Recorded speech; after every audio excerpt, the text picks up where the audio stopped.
इस्लामाबाद में शरपसंदों के तशद्दुद से शहीद पुलिस कांस्टेबल अब्दुल हमीद शाह की डी चौक पर नमाज जनाज़ा अदा।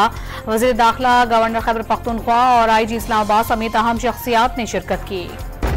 वज़ीर आला खैबर पख्तूनख्वा पुलिस समेत पाकिस्तान के किसी इदारे की ज़ेर हिरासत नहीं। KP हाउस पर छापे से पहले ही गंडापुर फरार हो गए थे। वज़ीर दाखिला की प्रेस कॉन्फ्रेंस।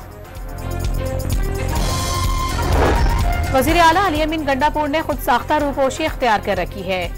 डग्गी में छुपकर फरार होने से खैबर पख्तूनख्वा की नाक कटवा दी।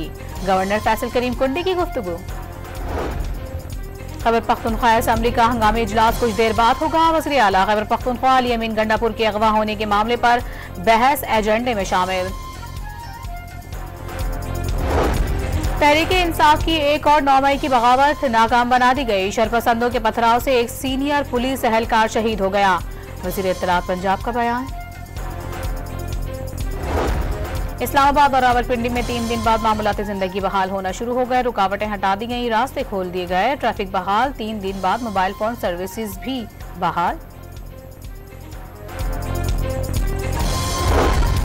लाहौर के तमाम दाखिली और खारिजी पॉइंट्स ट्रैफिक के लिए खोल दिए गए। अहम शाहराहों पर ट्रैफिक रवादवा, अमन व अमान कायम रखने के लिए पुलिस की भारी नफरी तैनात।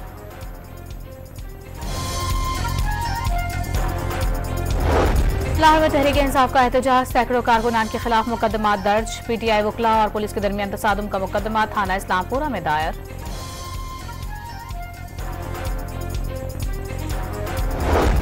कराची के इलाके शेरशाह में पुलिस के मुकाबले में DSP अली रजा के कत्ल में मुलाविस 2 दहशतगर्द हलाक। खुदकुश जैकेट बनाने का सामान और टारगेट किलिंग की फहरिस्त बरामद। और पाकिस्तान ने इंग्लैंड के खिलाफ पहले टेस्ट के लिए प्लेइंग 11 का ऐलान कर दिया। आमिर जमाल की वापसी हो गई।